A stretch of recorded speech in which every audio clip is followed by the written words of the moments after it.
sina Jerry Yap at Percy Lapid ang inyong katapat.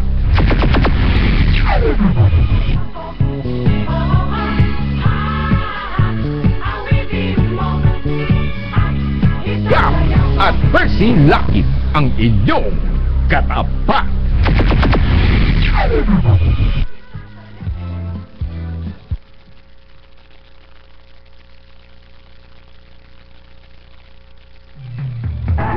Top-rated music station ng Dekada 80, ang WBL. Puli na naglilingkod sa inyo sa pamamagitan ng magaganda at piling-piling programa. Mula Lunes hanggang Linggo, aaliwin kayo ng aming kilalang mga komentarista at public service program. Ito lamang sinimpilan ng DWBL. Magandang gabi po sa ating mga kababayan dito sa Maynila at sa buong bansa. Kami po sa ngalan ng lungsod ng Maynila at ako personal na rin ay bumabati kay Mr. Jerry Yap at Percy Lapid. Kung dalawang taong ito ay mga broadcaster, journalist na naninindigan sa katotohanan. Ayaw po nila ng mga kalokohan. Kaya makinig po kayo dito sa programang ito. Ang pangalan ay Katapat, na sila ang katapat natin. Ipagtatanggol ang ating mga karapatan at isisiwalat o i-expose yung pagmamalabis, pang-aapi ng mga nanunungkulan sa pamahalaan sa mga pangkaraniwang mamamayan. Sila po ang magtatanggol sa atin, didepensa sa atin. Kaya pakinggan po ninyo ang kanilang programa dito sa Radio DWBL magmula alas 11 ng gabi hanggang alas 12 ng hating gabi. Pakinggan po ninyo at masisiyahan kayo. Magandang umaga. Congratulations. Tagahanga mo kami. Hindi mo lang nakuha. Matagal na kami nakikinig sa'yo. Kasi magandang programa mo. Bukod sa mayroong tinatalakay na tama sa bayan, mayroong humor. At saka bilib ako sa'yo. Kasi nung minsan, parang nagagalit yung babae sa'yo, pero hindi mo pinatulang, cool ka lang. Ang ganda ka, tira mo ka ako yung si Percy ka, magaling talaga. Kaya talagang ako, maganda ka makiharap sa tao. Congratulations, babati lang ako sa'yo at more power. Keep it up. Mga may init at napapanahong issue, bubusisiin, hahalukain at pupulsuhan ni Jerry Yap at Percy Lapid sa programang Katapat. Matatalinong pananaw, matatalim na opinyon at komentaryo ni Jerry Yap at Percy Lapid. Ang mga pinagkakatiwalaang mamamahayag ngayon sa dyaryo at sa radyo. Katapat. Sa bawat issue, si Ka Jerry at si Ka Percy ang inyong katapat.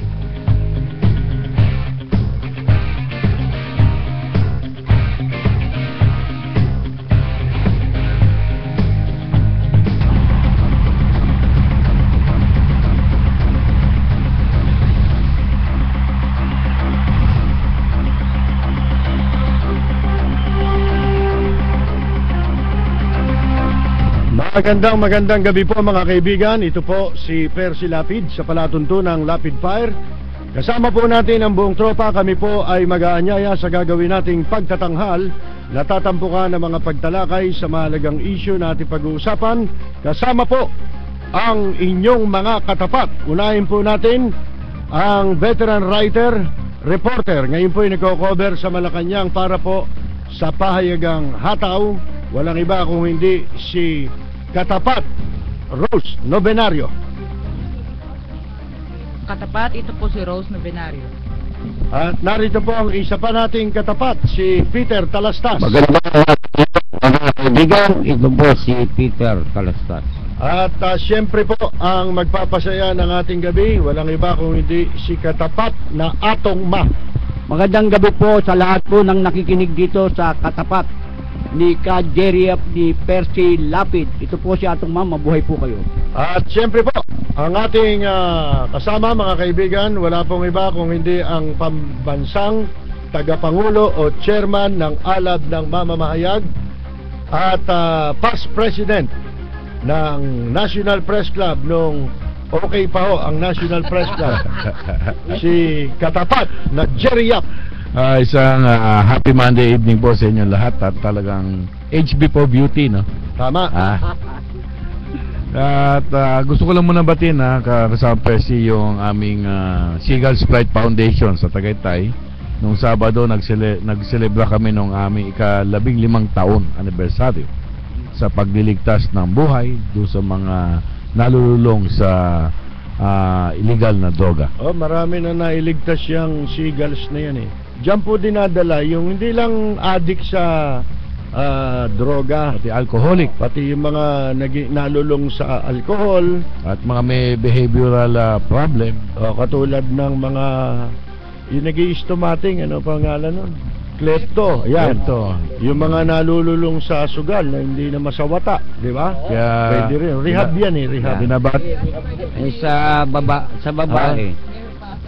Yung Dapat doon pagdadalin yan. alam mo, nagulat nga ako. Magnanakaw, di ba? Kaya nga gusto ko rin batiin si kasamang Kuya Ed Castillo, si Ate Chit Castillo, si Ruben Hernandez, yung mga staff namin doon sa Tagaytay. Alam mo, nagulat nga ako, Percy, nung Sabado eh. Kasi nagkaroon kami ng parang mini Olympics doon sa mga residente at doon sa kanilang mga CODEP o yung kamag-anak. Pagpasok ko, may nakita akong isang namukhaan ko taga-immigration eh. Lumapit pa sa akin, binati ako, Kuya Jerry, kumusta po kayo? Tinitingnan ko siya, akala ko naman meron siyang kamag-anak o malapit sa dinalaw na nandoon. So hindi ko pinasin, nung nag-meeting na kami ng mga nila Kuya Ed, natanong ko rin. Sabi ko, anong ginagawa nun si ganon dito? Sino bang CODEP niya? Yun ang tanong ko. Hindi, residente yan. Ha? Di tinawag ko ulit, halika nga.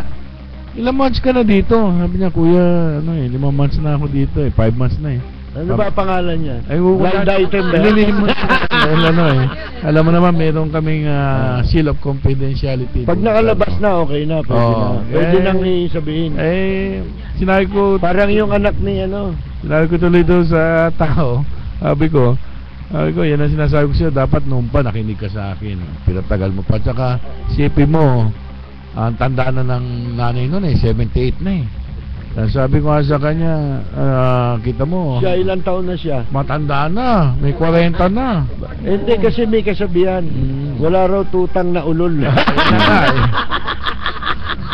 Sabi ko, seryoso ka lang dyan sa programa mo at wag mo isipin kung gaano ka tagal dito. Tinanong pa nga niya ako, Kuya, mga gaano ka tagal.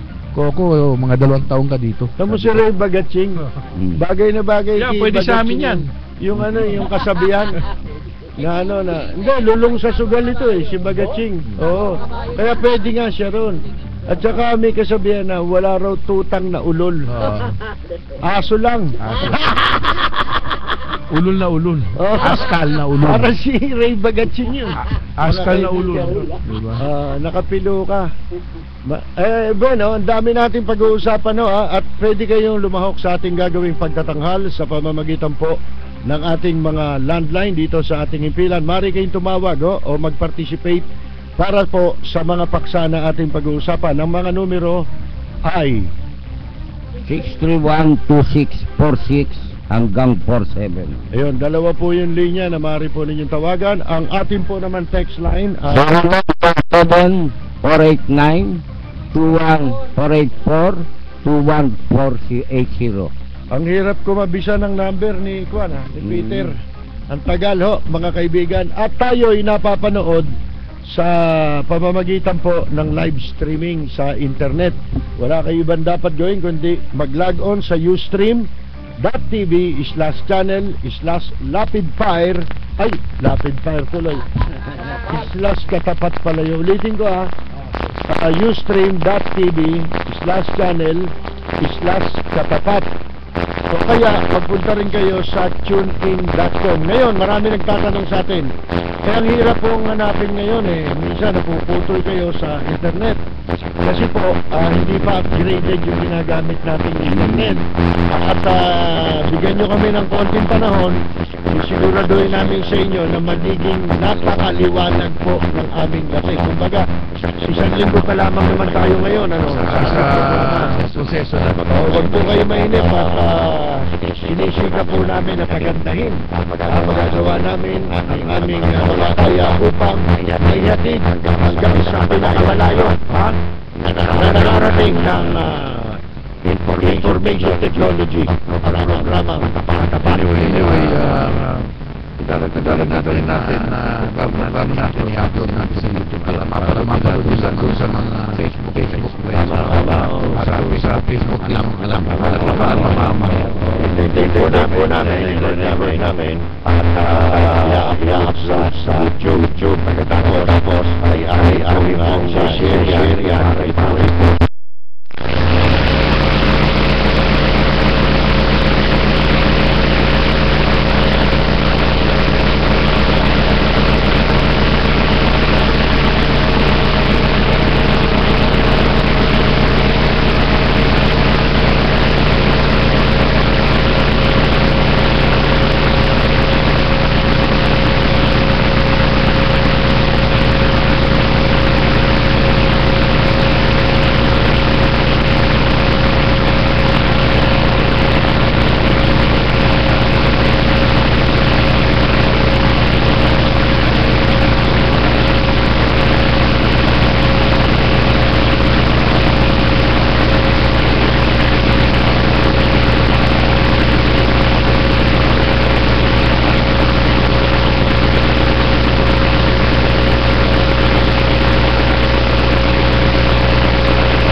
Ngayon, iniimbestiga niya pero ilang araw na yan, ha?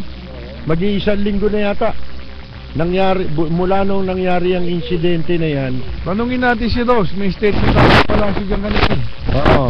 Hindi, ang sabi lang naman ni Presidente, gusto niya yung eksaktong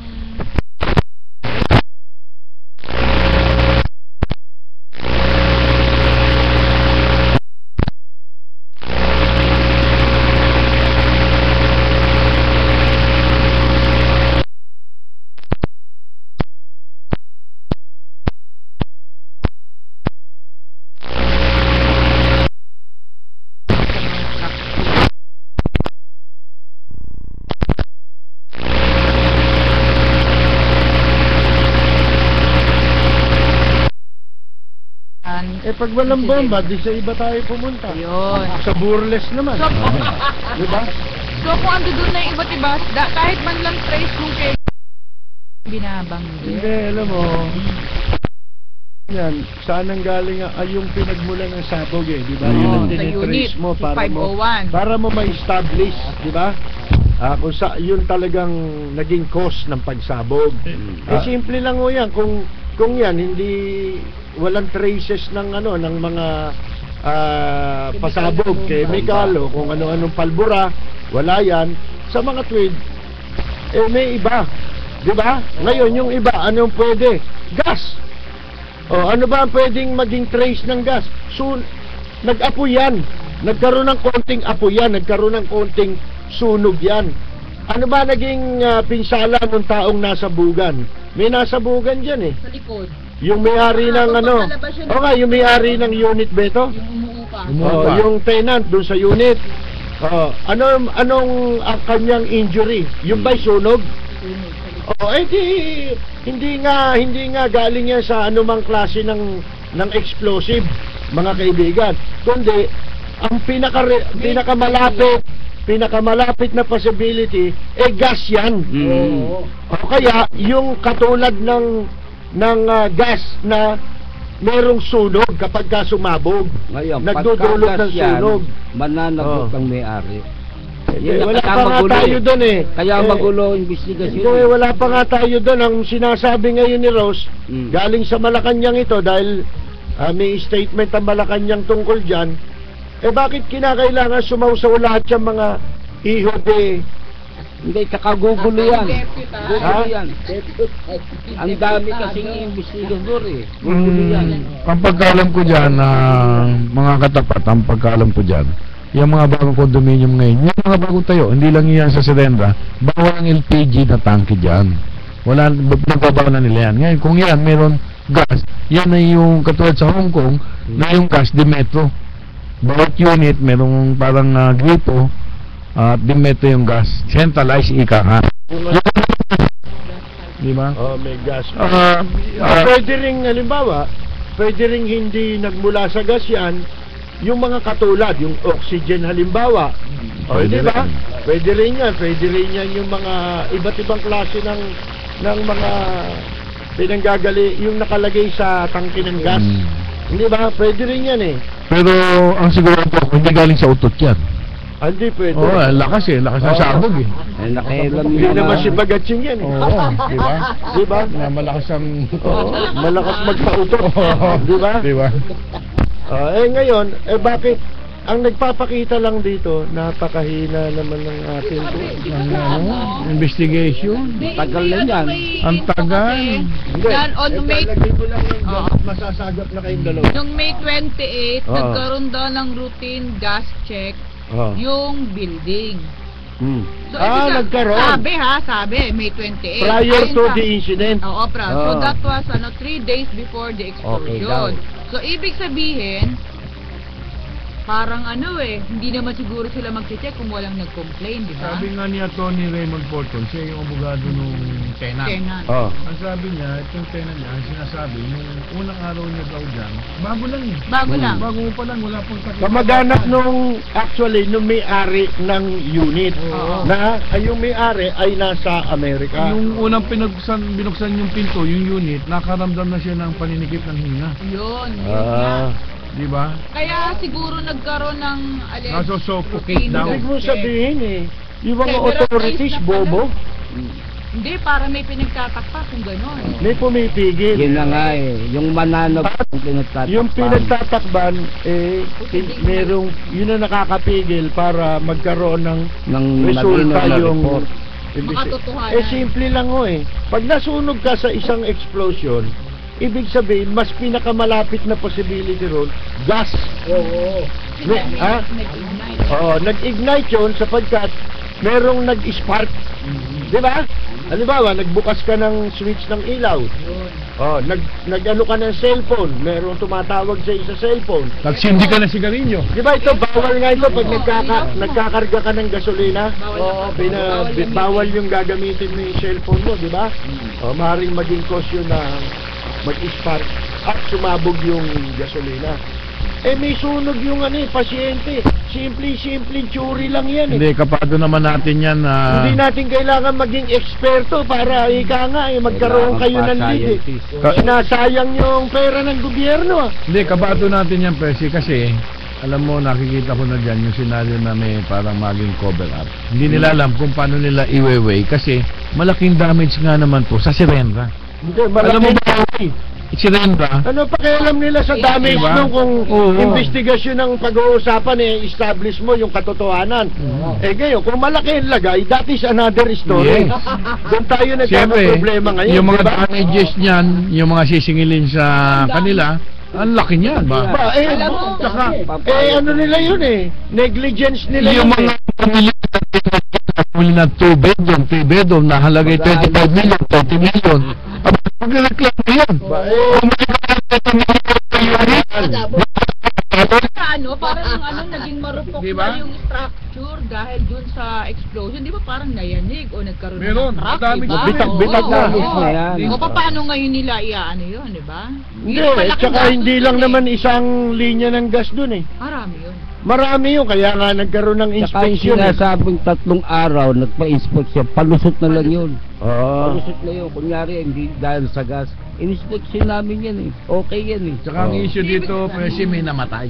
Tama. May namatay. Wala Eh dito, bali wala naman ang namamatay dito. Lalo Ah. ako mahirap. Sa Glorieta ba, natatandaan ninyo ilang taon nakakaraan? Dito sa Makati, di ba? Eh, May napolitika sumabog pa yun. dyan. Din ka, ano naging resulta ng investigasyon dyan? Ang Napolitika pa kinasuhan yun. yung mga kontraktor. Yung kontraktor ang nakasuhan doon. Pero yung may-ari, yung Ayala, hindi nila kinasuhan. May nabasa nga ako sa mga nagko-comment sa Facebook. Pag mayaman, hindi raw bang explosion. Ha? Pero pag sa mahirap, sumabog o kasi squatter bomba yan. Di ba? Terorista yan. Hindi lang yun. Terorista yan. Yun ang gustong palabasin nun sa Glorieta para mawala ng pananagutan yung may-ari. Ba, isang malaking katarantaduhan po yan. Dito talagang walang iya ang gobyerno rito. Alam mo kung bakit? Sa Korea, tandaan ninyo sa Korea, 1995 yata. Pinadala ko sa iyo, Rose, binackground ko eh. Ha?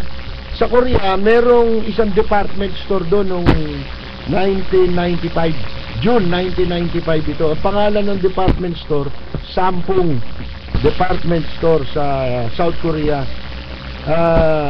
Inimbestigahan niya kasi gumuho yun eh. Maraming namatay doon. Ang namatay doon eh umabot sa 900. Ha? Marami yan. 500 ang namatay. Ang nasugatan, 900 ang nasaktan. So, pinaimbestigahan yan. Nung 1985 yan tinayo, 89 nangyari pala yung insidente. Tama ba ako? 85 tinayo, ano? 89, 1989. Tinayo, 1995 na sunog. Itinayo yan sa dating landfill, tambakan ng basura. Toxic na yun. Yung methane gas. Ngayon, after several years lang 2000, nangyari yan June 1995. Buwan lang pala, buwan lang. December 1995. Pinag-utos na ng korte, ikulong yung ano. Ang bilis ng pag- Pinatulan. no? Oo. Hindi, yung may-ari. Yung may-ari ng ano, ng Sampung Department Store. At pati yung anak niya, alam mo kung gaano katagal ang sentensya? 10 to, 10 and a half years in prison. Ang kanila naging sentensya. So lumalabas pala dyan, Percy, kung talagang itong Serenda ay may depektibo palang structure niyan o yung kanilang linya ng gas, abay may pananagutan pala yung tito ko. Si Tito ay may sumilayala. Hindi ba? Ano ibig mo sabihin dito sa Pilipinas? Dito magninegosyo ka, wala kang pananagutan na sa mangyayari. Yung kontraktor. Kung sa bagay, gano'n naman talaga nangyayari. Natatandaan mo yung lumubog na mga barko? Doon niya pa. Di ba may mga naglubog ang barko? Mas marami pa namatay dito. Kumpara mo dun sa Korea. Natutulog ang kaso sa Hindi lang building, dito sa atin, pati barko. Naglubugan. Ilan ang namatay po dyan? Sa Doña Paz noong 1987, natatandaan ninyo. Pinakamalaki yan. 4,375 ang umabot sa nabilang ng namatay. Sa buong mundo. Doon po sa MB Pass, mga kaibigan. Meron ba nangyari doon? Mga kaibigan, meron mo bang Nakulong ba yung may-ari ng barko? Yan ang tanong lang. naparusahan doon? Lumubog pa nga isa pa ng barko niya. Ito pa. Ito malungkot. Anong buwan tayo ngayon? June. Noong Abril lang ito, Abril. April lang. Last week of April. Alam mo ba na inabsuelto ng Court of Appeals yung mga executive ng Sulpicio Lines sa criminal liability dahil sa paglubog ng MV Princess of the Stars noong 2008. Alam mo naman, ang korte. Ayan na po, mga kaibigan. Isipin ninyo, ganito ang hukuman, no? Natin, no? Alam mo ba, sabi nila, ng Court of Appeals dito, sa kanilang ruling, pag-absuelto. Nakakabwisit po, mga kaibigan. Bubwisit ka. Tignan mo, It is clear that petitioner Go did not, pangalan nung Go Gotong Way ito di ba? Gotong.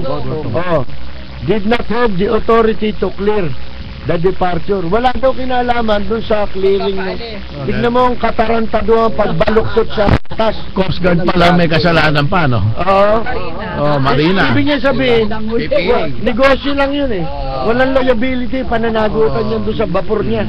Di ba? Ito pa sabi, there is no shred of evidence from which such power to control or authority to decide and direct can be drawn or inferred. What the evidence show is that petitioner's duty was to supervise personnel. Yung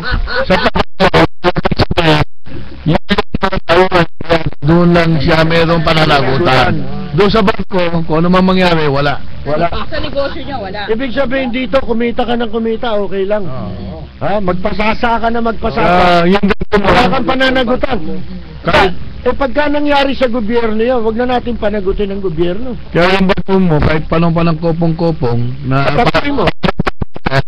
Sige lang, biyahe kayo. Basta nakadelay siya sa iyong Coast Guard, ang Marina, naglagay ka dyan sa mga punyetang yan, wala ka na ng ang abogado pa nga nito mga opisyal ng gobyerno Sino ba yung tagapagsalita ni DOTC yan, yung babae? Si Len. Ayun, nung panahong lumubog yung barko si Len Horny. Oo, si siyang Bautista. Nag-cover ako sa Malacanang nung panahong yon. Di nagkaroon ng nasa Amerika kasi si GMA nun So nagkaroon ng video conference. Siyempre nataranta kunyari si Lola sa Amerika. Pinaharap niya sa video conference yung Go, yung may-ari. Alam mo bang tinatanong ng media yung Go? Binubulungan ni Len Bautista kung ano isasagot. Kino-coach. Oo. Siyang Marina Albiseta. Siya nag-a-advise. Oo. Ano sasabihin? Kahit binanata namin ang binanata, hindi siya wala. Ganun lang naman ang gagawin nila. Huwag kayong kikibo. At saka ito, lumabas ba sa mga periodiko to? Bakit nung lumubog yung barko, katakot-takot ang batikos ninyo? Bakit tahimik kayo ngayon? Paano? Naglalagay ito Pati sa media Inaareglo lahat Mga kaibigan, di ba? Tanungin mo, alam na alam ni Joey Dizon yan Sa alam ni Joey Dizon yan, yung lagayan. Basta pagdating sa lagayan dyan sa Maritime Industry. Gumawa ng lumulubog na maraming pinapatay, okay yan. Alam ni Joey yan. Pero tumulong ng gusto sa biktima. Ano kaya, interview natin si Joey. Tanong natin, bakit ba tahimik yan? Kung ano-ano mga pinagtatatalakay ninyo sa mga programa ninyo. Ganito lang yan, sabi ni Joey. Dito mo makikita mga Pilipino tanga Maraming tanga. Di ba kayo nakakaalata? Bakit walang tumatalakay niyan? Yung mga malalaking impilan, yung mga kulam ni Ista ngayon, sa mga broadsheet, asan kayo? Ba't di kayo Bubukol. Yung mga, mga iho diputado. Ano ginagawa ninyo? Di ba? Yung sa dito, iho diputado. Bakit? yan. Di ba? Ang nasikas niyan, pakod Dahil siya tema ng games and amusement Pangingikil sa pagko. Paano niya mabakala si Kaya talaga yung mga bagatsin niya, wala nagawang mabuti sa Maynila yan. Umpisa mo sa tatay niya Yung tatay niya nang bumaboy sa Maynila, sa totoo lang Walang ginawa yun, ang haba ng panahon nakaupo yun. Hospital lang, di pa natapos. Isa Sampaloc, di ba? Ang nagpatapos pa nun si Mayor Limpa, mga kaibigan. Kahit si Mel Lopez, hindi na patapos. Wala! Hindi nga sumilip yan doon sa napatay namin coordinator sa Baseco.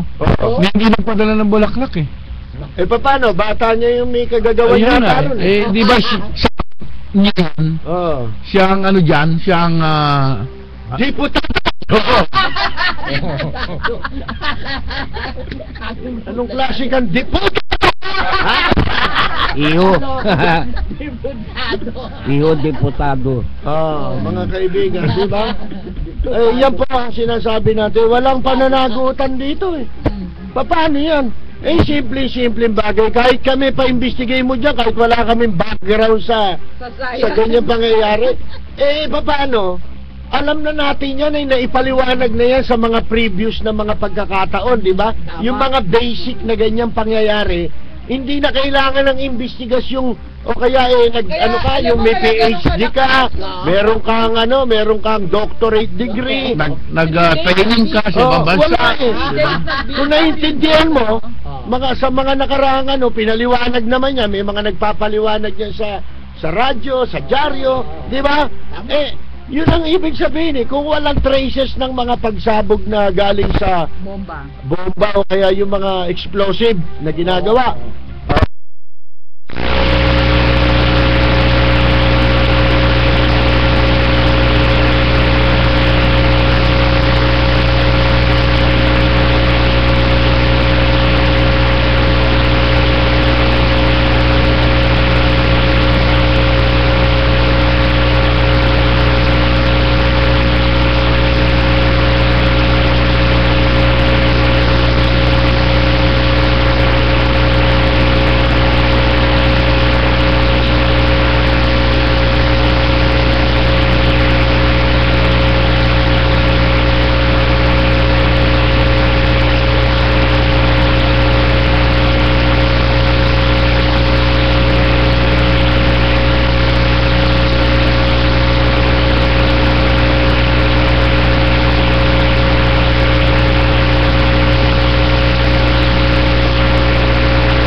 Magagalit ang Tito Jaime ko.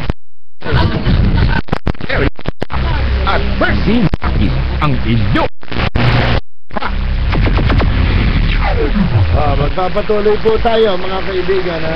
Pag-usapan naman natin yung ano ba yung isang issue, Ross? Na tungkol sa Taiwan na lumabas na yung video, di ba? Nagtatawanan daw yung anim na Coast Guard habang binabaril yung Taiwan. Yan. Hindi ko nga maintindihan yan. Nung una ko nabasa yan, nagtatawanan daw habang binabaril. Sumunod na araw, hindi raw tumatawa naman. Ano ba talaga totoo dyan? Sabi na ng Coast Guard. May video raw eh. Di ba natalakay ko na nga yan, Percy, doon sa pinanggalingan nating istasyon, na ito, yung mga fishing boat ng Taiwan, regular na yan ang nangingisda sa territory natin. Pero sila naglalagay, nagbibigay. Kada dikit ng Coast Guard, binabato na nila. May dala na silang pera, binabato nila yan doon sa Coast Guard. Ito na nga, mga fishing boat. Uy, pauwi na, pabalik. Na ngayon ng Coast Guard. Sandali.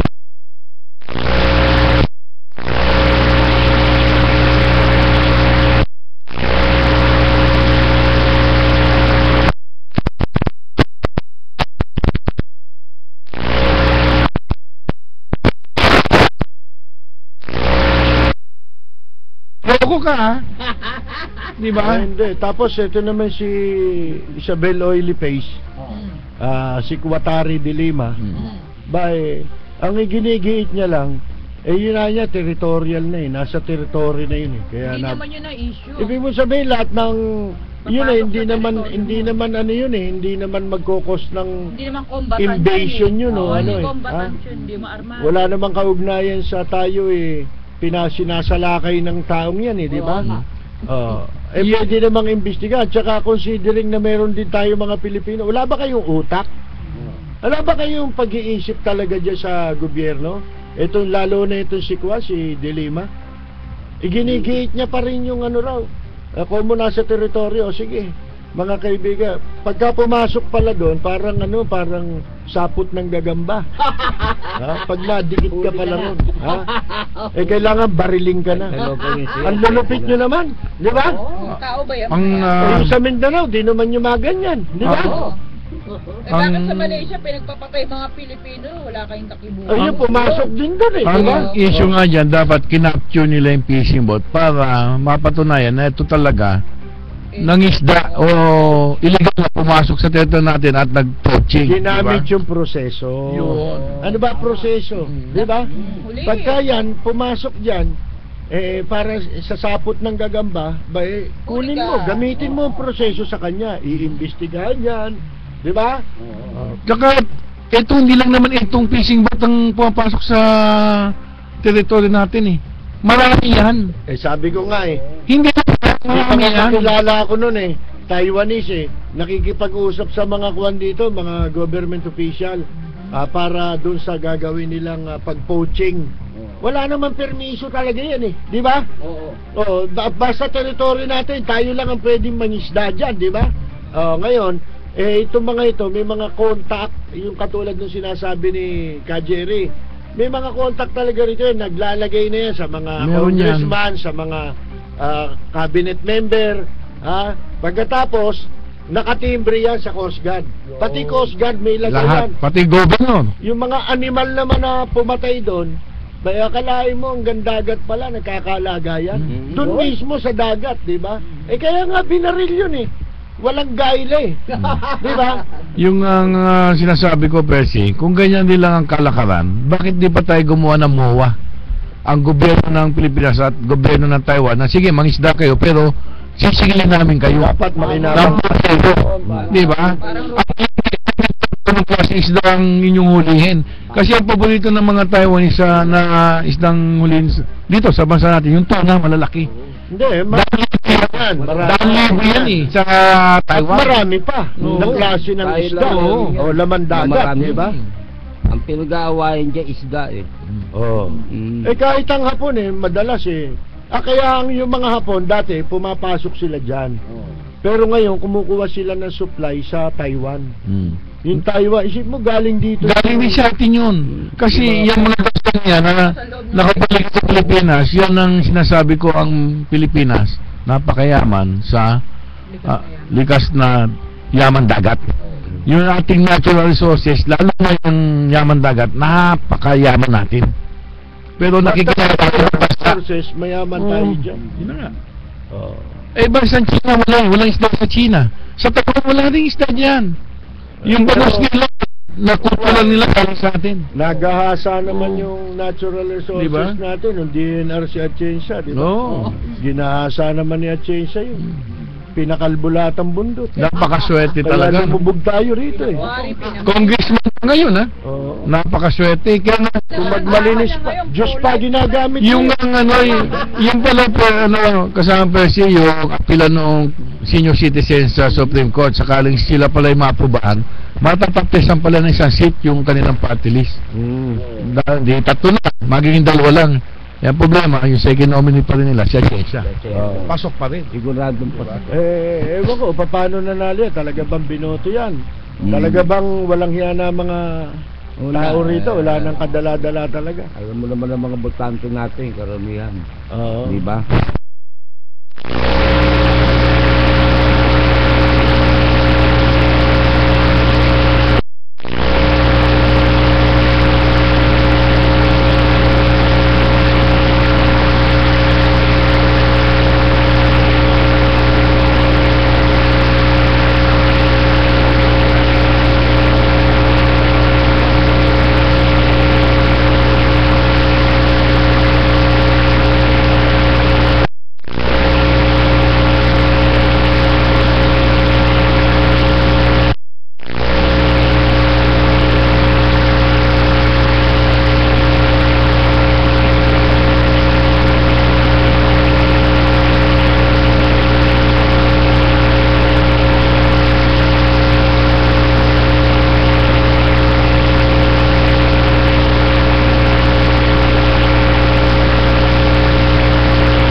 ang pangalan ng partido?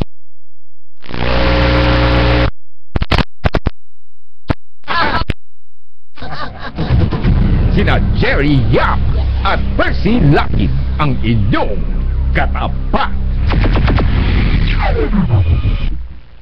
Mga kaibigan, Pwede rin pala CCP, no? Convicted Criminal Party. Pwede rin gano'n, ba? Pwede rin. Ang daming gano'n, no? Pwede rin PPP. Ano yung PPP? Press photographers. Hindi. Oo. Kala ko. Plunderer Party of the Philippines. Mga kaibigan, di ba? Oo. Pero, kaya lang, baka mapagbintangan si Freddy Manyalak. PPP. Di ba? Huwag mo sabihin pa, ha? Kaibigan natin yun. Iba naman yun. Kaibigan natin yun. Oo, iba naman yun eh. Nalungkot naman ako. Bakit? Sa balita na nag-out na si Charis Pimpenko. Ay! Diba? Bakit ka naman malulungkot? Ibig ko sabihin, nawasak ang pagkatao kagad, di ba? Bakit naman mawawasak pag Hindi. tomboy ba? Wasak ang pagkatao mo? Hindi, nagladlad na siya na ako pala'y hindi babae. Hindi ganun ang yung tingin sa kanya ng tao. Tsaka hindi ganun klase yung sa umpisa kaya siya inanga, hindi naman siya ganun eh. Hindi dahil Hindi ba doon. dahil sa boses? Dahil sa boses. Pero di Dahil dahil sa pagkanta. hindi dahil Pero sa sexuality. package yan eh. Packaging ang pagkanta. Pakantayin mo nga si Atong Ma. Isabay mong kumanta yung si John Lloyd Cruz. Tignan ko kung sino ang magugustuhan ng tao. Bakit? Kahit boss pala Packaging kasi yan. Package yan. Entertainment yan eh. Hindi mo pwedeng. Bihira talaga yung dahil sa talent mo, kaya ka lang sumikat. Kaya ka sumikat dahil sa magaling mong talent. Bihira ang kamukha ni Jograd.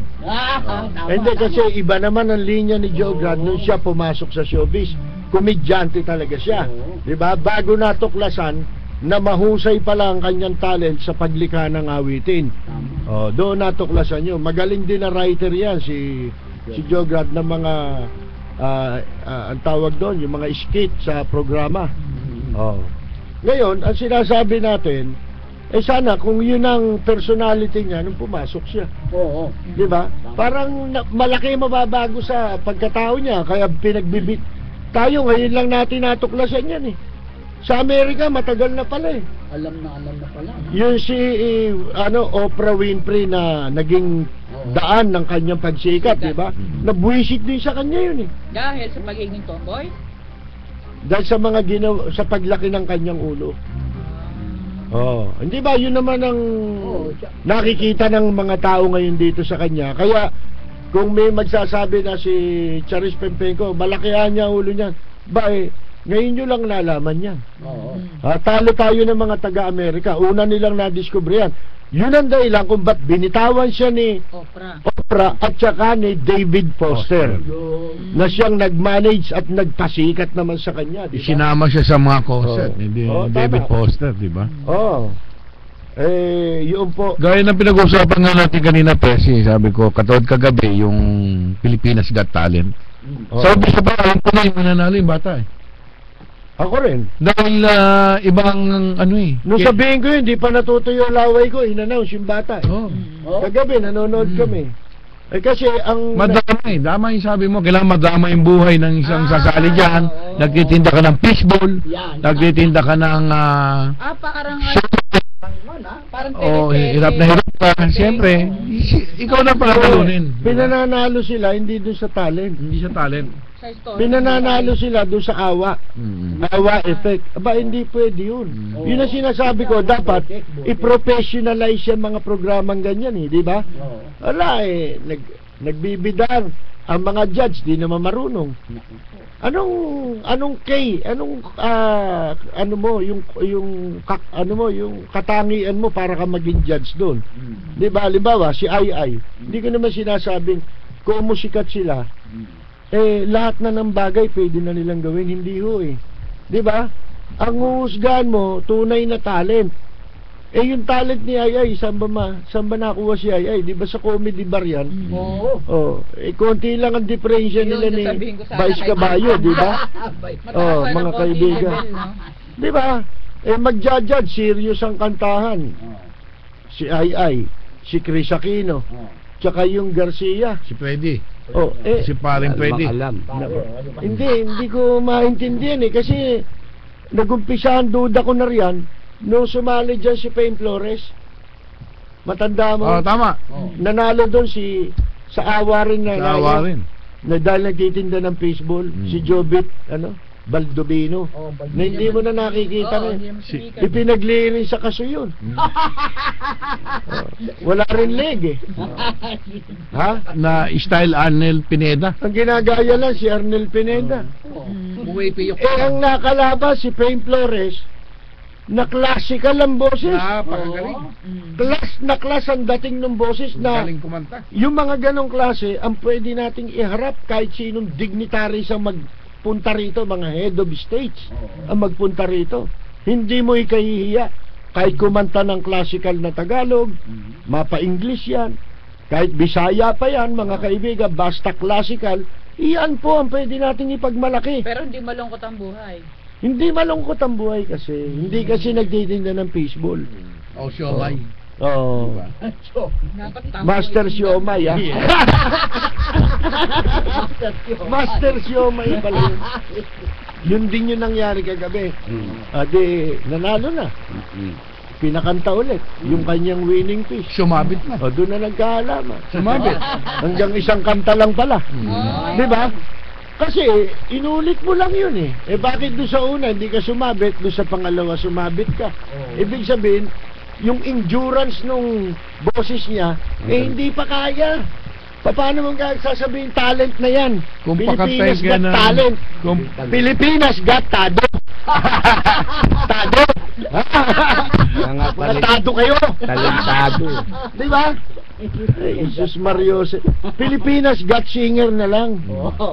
Eh kasi ibang larangan yung kalaban niya, di ba? Tsaka dito ka magtataka. Mo mga loko. Sino lolokohin niyo? Lolo niyong panot? Ilan yung kalaban? Ilan yung kalaban? Siya, solo. Yung dinaan sa texting ang panalo eh. Oo. Eh nung bilangin eh, ibig mo sabihin marami yon. Yung isa, kesa doon sa grupo. Pamilya nyo na lang ang magte-text. Tingnan nga natin kung marami magte-text dyan o doon sa grupo. Ang kalaban niya Sangkaterba, yung unang mga na-eliminate, di ba na eliminate sa natirang tatlo. Grupo yun, sangkatutak yun. Bawat isa yun, may pamilya yun. May nanay, may kapatid lahat yun. Na pwedeng makiusap sa mga kaibigan. Isang text lang naman yan. Imposible eh. Nagluloko-loko pa, kunyari, taong bayan ang anyang humatol dyan. Hindi kami. Tada! Lukuhin nyo, lelong nyo pa. Ano palagay nyo? Hindi marunong magbilang yung tao ng 1+1? Di ba? Siyempre, mas marami magte-text doon sa marami kaysa dyan sa isa. Di ba? Yung daw tatlo, kinapos pa ng boto. Kaysa rin sa isa. Kaya natanggal. Ay, nako. Kalokohan po yan. Di kami nagpapaniwala sa ganyan. Oo, Oto, mga kaibigan. may text tayo galing kay Donald. Ang tondo, kababayan talaga ang nangyari pagsabog na yan sa Taguig. Kapabayan. Ang cost naman ng pagkapanot at pagkaubos ng buhok ni Otoni ay sa kawalangian at sa kasinungalingan. Sumpa kasi yan at kama. Nauna lang yung buhok niya at utak. Sagwa ng piluka talaga. So pang Donald ng tundo. Nagla-live na ba? Kasi nung nandun tayo, hindi tayo mabanatan niya. Di ba? Kung kanino pa nagsumbong, binabanatan. Siya nauna eh. Di ba? Alangan namang saluhin namin ang banat mo, gago. Di ba? Ito, meron naman nag-text, Kape si Good PM, ask ko lang kung bakit nawala po kayo sa kabilang istasyon. Ano po ang dahilan at nalipat kayo dyan? Simple lang ang dahilan. Sinabi na ni Bagatsing sa ibang tao eh. Sasabi niya, nagpatanggal daw sa akin si Erap. Di walang hiya po talaga si Erap. Di ba? Eh kung nagagawa sa amin yan, kanino hindi pwedeng gawin yan? Di ba? Ganun kasimple lang ho yun. Ngayon, bahala na kayo mag-analyze kung hindi nyo maintindihan yun, bahala na lang kayo mag-isip. Marami kasing hindi nakakaintindi. Alam mo itong mga ito, baligtad eh. Sila mga nanalo, hindi pa makamove on. Tama, oh. Ito, tinawag itong text na to. Galing kay Stella Marina ng Marikina. Ang walang ito ni Bagatching na yan, nilimas daw ni Mayor Lim ang pera na Maynila. May era forever pang tinayo. Aba, forever ha? Napakagandang tao. Fans club. Stella ng Marikina. Hindi, doon mo makikita talaga nagsisip-sip ang Hinduropot di ba? Eh, bahala ka magsip-sip, pero wag mo kaming gamitin kung gusto mo sumikat at saka magsip-sip. Ang problema sa'yo, gusto mo kaming gamitin para mapalapit ka kay Erap. Gago. Di ba? Alam mo, ako pupusta ako eh. Darating araw, ang binabanatan nito si Erap eh. Ang binabanatan nito si Erap. Dadating ang araw niyan. Hindi na ako magtataka. Pag hindi nakuha niya ng gusto niya. Wala naman royalty. Ganon din ang ginawa niya kay Mayor Lim. Nung hindi siya makadelihin siya doon sa bentahan Hindi siya nakinabang. ng Century Park Sheraton. Mga kaibigan, pinababanatan niya si Mayor Lim sa dyaryo. Tapos kunyari siya areglo. Eh di ba gusto nila akong gamitin doon ni General Kalinisan? Binigyan ako ng folder, banatan ko raw yung mga tao ni Mayor Lim. Ba't ko babanatan yun? Unang-una, hindi naman ako empleyado dyan, kayo empleyado dyan. Ba't ako makikialam sa inyo? Di ba? Ganong kataas ang ating pagrespeto at paghanga kay Mayor Lim. Ayokong makakagawa ako ng makakasira sa kanya. Dapat yun ang iniisip ni Kalbo. Di ba? Yung hindi ka makakasira. Eh sinisira mo, pinapahamak mo, pinalalabas mo, lapastangan sa kalayaan ng pamamahayag si Erap, tampalasan. Di ba? Violator talaga. Di ba? Ng constitutional right ng tao. Yan, maliwanag yan. Baka hindi mo alam yan. Abogado ka. Bobo ka naman. Di ba? Kaya wala kang maipanalong kaso. Ang kasong pinapanalo mo, dinadaan mo sa affidavit of desistance. Gago. Oo. Attorney di pa amin pa. Di ba? Bakit po hanggang ngayon di pa po sinisibak si Laylay Daldalima? Wala naman pong na-accomplish sa pagtugi sa mga wanted na big-time criminals. Tapos ang dami pa nakakatakas. Sayang po yung mga intelligence funds nila. Kulang po yata sa intelligence yung kanilang pag-iisip. Di po ko sila kumikita kaya ayaw nilang hulihin. Nakakasila sila sa tuwid ng daan ni Pinoy. Roy Balbina, hindi ko kamag-anak yung natalong konsul sa Maynila. Thanks po. God bless po sa inyo lahat. Siguro, kaya hindi pa nasisibak si Dilima, wala pa yung tokwa. Kasi kailangan, pag sinibak mo yung baboy, may kasamang tokwa. Tokwa at baboy. Mga kaibigan, isa pa yung Dilima na yan eh. Di ba nung mag-rally ako? Mag-rally doon sa DOJ mga kaibigan itong araw na to nag-rally hapon pa lang wala na akong programa sa gabi alam ko na dahil tinawagan din mga kaibigan, ganyan po, wala tayong magagawa dahil hindi tayo may-ari ng istasyon di ba? Ganun na lang ako naman nagpapasalamat naman ako.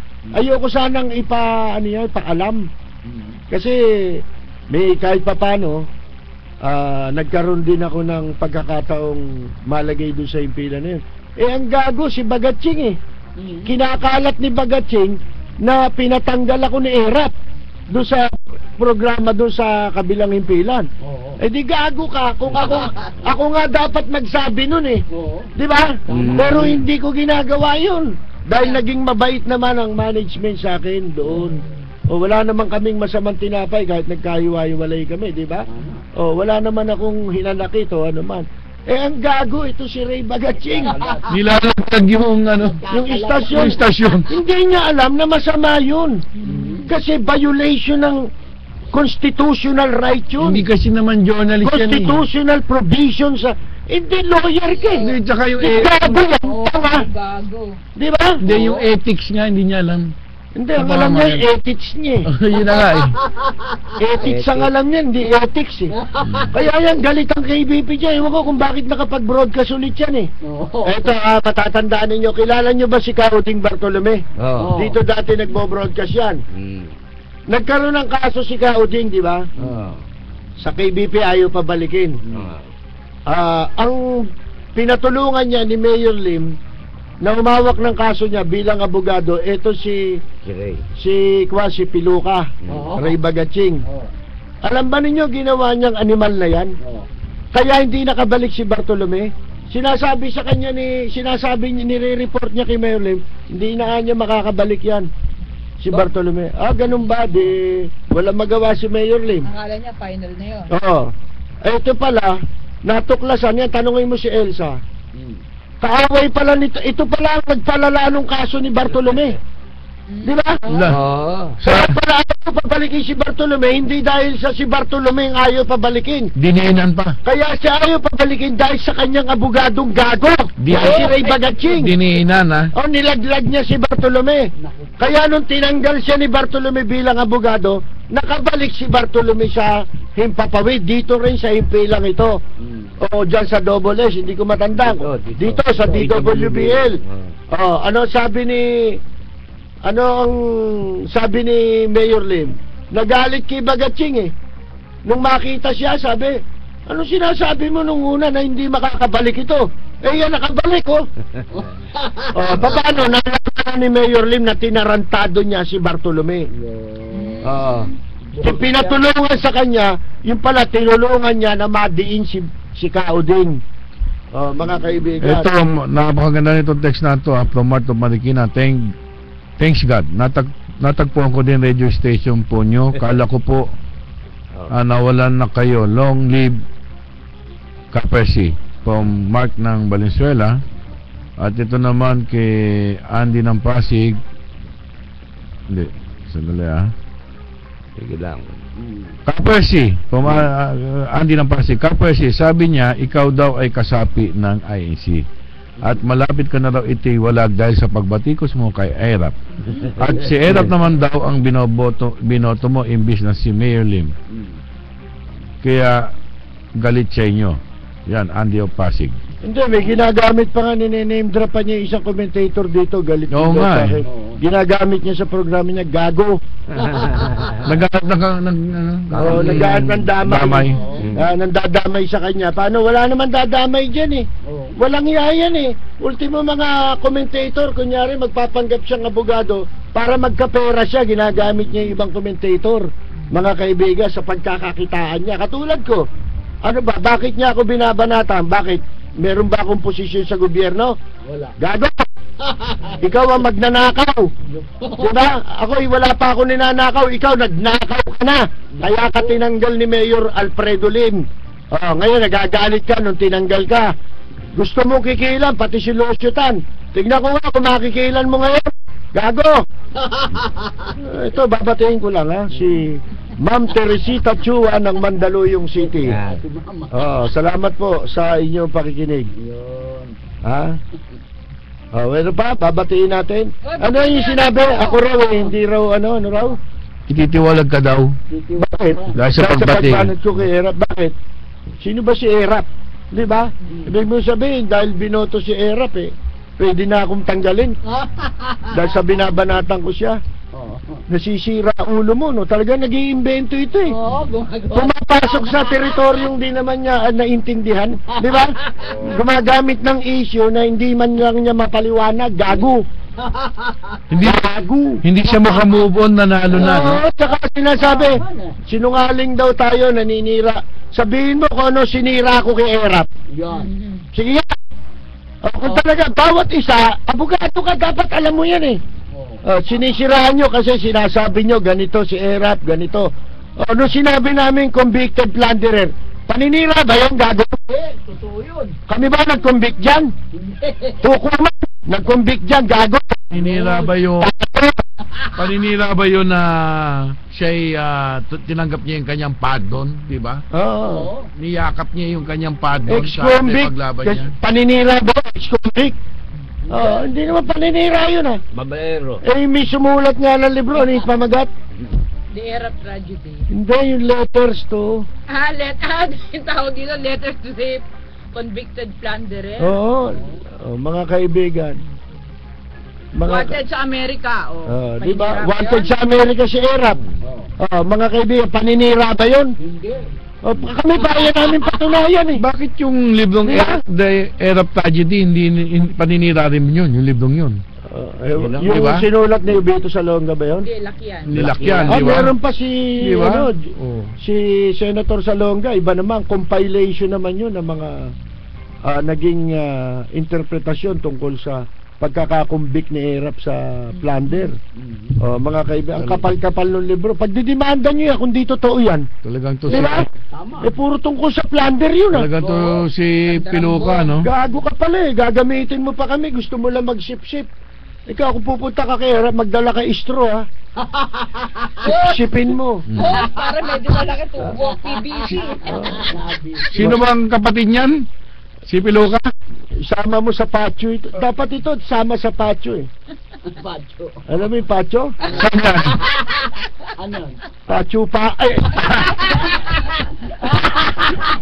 Magagalit sa atin si Arthur Manuntag yan eh. Mga kaibigan. Alam ko naman kamag-anak ni Chupacho. Diba? Sarap doon, no? Magtatayo ako ng business eh. Doon ko imbitahin yan eh. Ano sa inauguration? Ribbon cutting.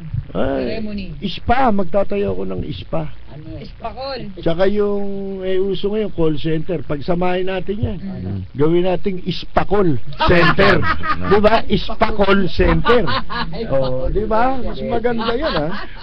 Papaalam na tayo eh. Naalala ko tuloy si Espasol eh. Bed natin, no? Si Espasol. Si Espe, diba? Si Buhay pa ba Espasol. yun? Buhay pa. Si Espasol. Mga kaibigan, wala na po tayong oras kaya magpapaalam na po tayo. Si Tintin, happy birthday. Happy birthday, Tintin. Happy birthday. At papadala ni Percy yung regalo sa'yo, ha? Babalot ko na lang ha. Sige, paalam na. Maraming salamat. Ito po si Peter. Kung ayaw nyo pa magpaalam. Maraming salamat po sa lahat po ng nakinig dito sa katapat ni Ka Jeriap ni Percy Lapid. Ito po si Atong Mama. Buhay po kayo. Okay.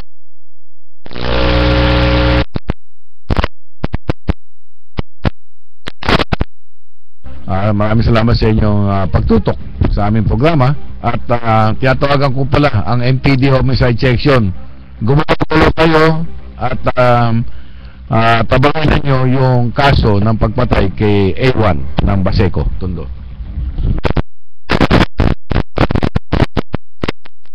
Yeah.